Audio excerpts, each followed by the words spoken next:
The purpose of this video is to introduce the electrolarynx as a communication device for use with patients receiving mechanical ventilation that are unable to tolerate endotracheal or tracheostomy cuff deflation.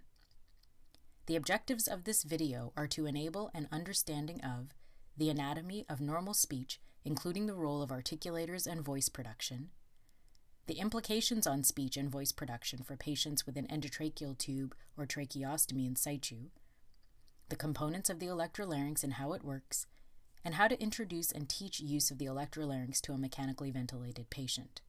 Language centers in our brains are responsible for formulating our thoughts and ideas, and then selecting the words and the meaning of what we want to say.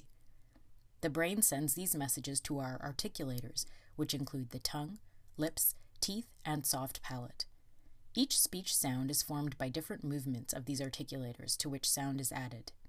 Sound is generated by airflow passing from our lungs through the larynx, also known as the voice box.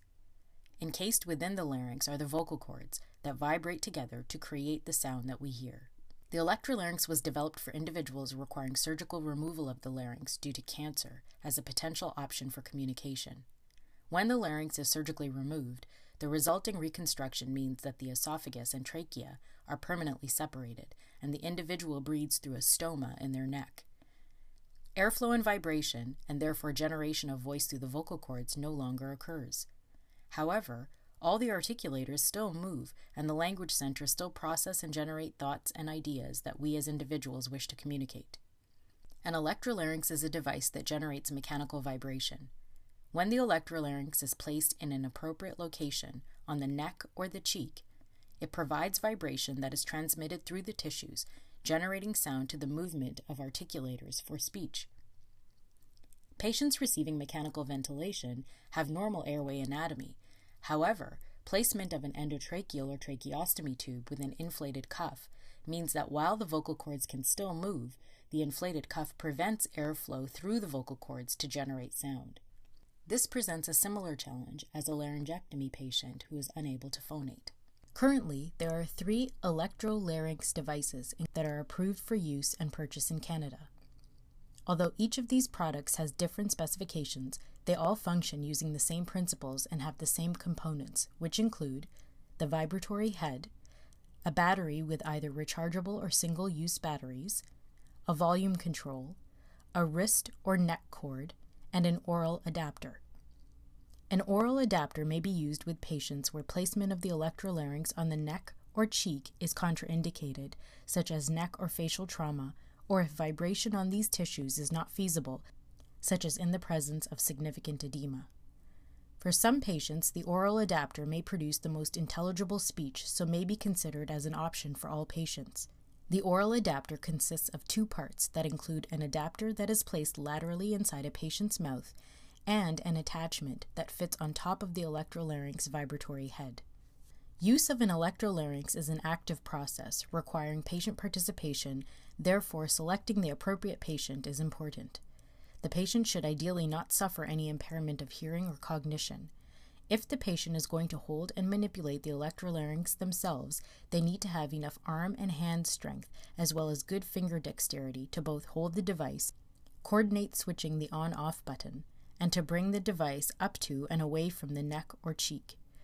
If the patient is unable to hold and manipulate the device, healthcare professionals or family members may assist. The vibratory head of the electrolarynx must be flush on the skin to maximize sound. Any patient characteristic that prevents the electrolarynx being flush to the skin, such as beard or stubble or neck or facial edema, may interfere with transmission of vibration.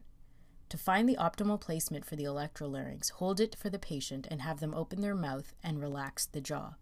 This will achieve the ah vowel articulation position.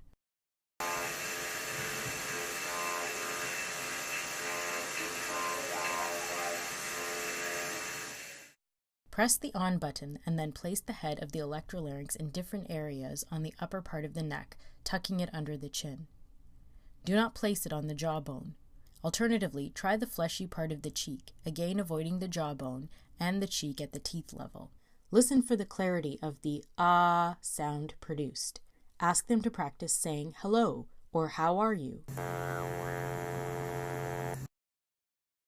It is a good idea to mark the magic spot, as this may make it easier for other healthcare professionals, family members, or the patient, if they are able, to locate this in the early stages of use. Once the best spot is identified, have the patient or a family member hold the electrolarynx, show them how to turn it on and off, and then have them place it on the magic spot.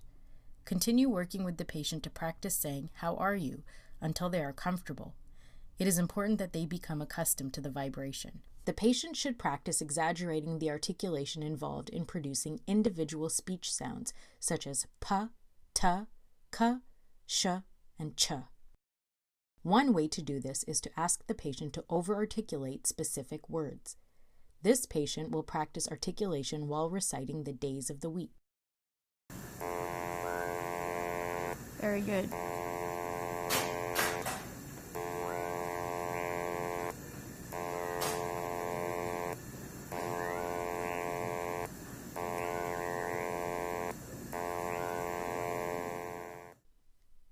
When practicing this articulation, encourage the patient to think of ejecting each sound, as this is important for clarity of electrolarynx speech.